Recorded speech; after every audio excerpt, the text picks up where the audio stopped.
Class 3। आज हम start करेंगे लेसन 16 जिसका नाम है weather and season. Weather and season chapters को आप अपने पिछले क्लासेस में भी पढ़ चुके हैं, ठीक है। क्लास 2 में भी आप वेदर और सीजन के बारे में पढ़ चुके हैं, ठीक है। तो आप वेदर और सीजन वर्ड पिछले क्लास में भी पढ़ चुके हैं, आप इसको कई बार सुने भी होंगे, आप टीवी में मोबाइल में देखते होंगे वेदर रिपोर्ट, ठीक है। सीजन के बारे में भी आप सुने होंगे। तो क्या कभी आपको ये जान के आश्चर्य हुआ है कि क्या वेदर और सीजन दोनों सेम चीज़ है या दोनों डिफरेंट चीज़ें हैं, ठीक है। तो हम इस चैप्टर को पढ़ेंगे और इस चैप्टर में हम ये जानेंगे कि जो वेदर और सीजन है वो दोनों दो चीज़ें हैं या अलग अलग चीज़ें हैं, ठीक है। तो चलिए स्टार्ट करते हैं और जानते हैं। Have you ever wondered why mornings are cooler and better as compared to the afternoon in summer? क्या आपको कभी गर्मियों के दिनों में इस बात से आश्चर्य हुआ है कि जो सुबह का समय होता है वह दोपहर के मुकाबले काफ़ी अच्छा होता है। मतलब सुबह के समय जो मौसम होती है उसमें हल्की ठंडक होती है, ठीक है, दोपहर के मुकाबले। दोपहर में बहुत ज़्यादा गर्मी होने लगती है, लेकिन जब सुबह का टाइम होता है तो उसमें थोड़ी सी ठंडक होती है। Why are winter so cold and summer so hot? क्यों ठंडी के दिन बहुत ठंडे और गर्मी का दिन बहुत गर्म होता है, ठीक है। ठंडियों में बहुत ठंडा क्यों लगता है और गर्मियों में बहुत गर्मी क्यों लगती है? क्यों बहुत गर्मी होती है या बहुत ठंडा होता है ठंड में? Actually, all these happen because of the revolution of Earth round the sun, which is responsible for changes in weather and season. दरअसल ये इसकी वजह से होता है, अर्थ के रिवोल्यूशन की वजह से, ठीक है। ये अर्थ की रिवोल्यूशन की वजह से होता है, क्योंकि अर्थ के रिवोल्यूशन से जो वेदर और सीजन होते हैं उसमें बदलाव होता है। इसी वजह से इस तरीके की चीज़ें देखने को मिलती है कि ठंड में बहुत ठंडी पड़ती है और गर्मी में जो होता है वो बहुत गर्मी पड़ती है, ठीक है। अर्थ के रिवोल्यूशन का मतलब हो गया कि हम पिछले चैप्टर में देखे थे कि जो अर्थ है वो सन के चारों तरफ चक्कर लगाता है। जब सन के चारों तरफ चक्कर लगाता है अर्थ, तो अर्थ का वह पार्ट जो सन की तरफ पड़ता है उस पर सन की रेस पड़ती है। जब सन की रेस पड़ेगी तो वहाँ पे गर्मी होगी, ठीक है। तो अर्थ के उस पार्ट में गर्मी पड़ेगी, ठीक है, और जिस पार्ट में उसका रोशनी नहीं पड़ेगा सन का, उस पर ठंडक पड़ेगी। तो इस तरीके से हमारे पूरे साल में हमें अलग अलग तरह का सीजन अनुभव होता है। इसके बाद है हमारा टॉपिक वेदर। वेदर मतलब हो गया मौसम।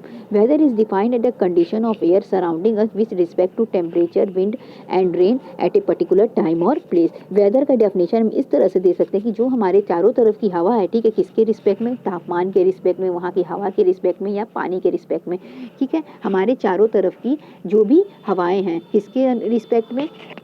तापमान के रिस्पेक्ट में, वहाँ पे चलने वाली हवाओं के रिस्पेक्ट में और पानी के रिस्पेक्ट में, ठीक है। हमारे चारों तरफ चलने वाली हवाएं पानी के रिस्पेक्ट में, विंड के रिस्पेक्ट में, ठीक है, और रेन के रिस्पेक्ट में, ठीक है।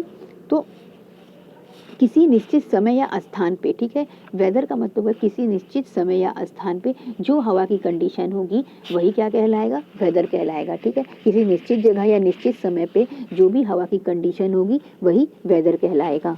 It keeps on changing every day, और वेदर जो है वह प्रतिदिन बदलता है। Weather also changes from place to place, यहाँ तक कि वेदर डेली बदलने के साथ साथ ये जगह पे जगह दर जगह बदल जाता है, यानी जैसे ही जगह बदला वेदर तुरंत बदल गया।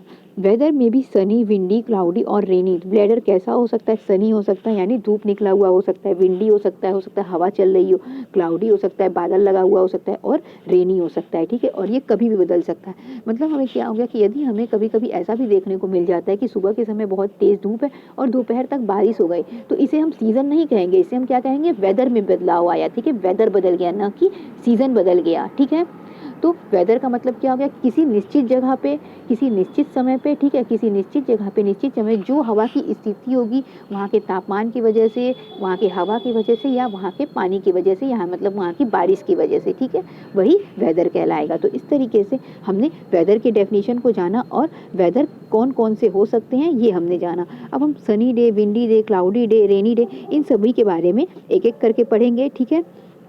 उसके बाद हम पढ़ेंगे सीज़न के बारे में, ठीक है। तो इस तरीके से हम वेदर और सीज़न को अच्छे से पढ़ लेंगे और उसके बारे में समझ लेंगे कि वेदर और चीज़ें क्या हैं, सेम चीज़ ना होकर दोनों दो डिफरेंट चीज़ें हैं, ठीक है। इस तरीके से आपको ये चैप्टर अच्छे से समझ में आ जाएगा। तो आज के लिए बस इतना ही। अब हम नेक्स्ट वीडियो में कवर करेंगे सनी डे और विंडी डे के बारे में।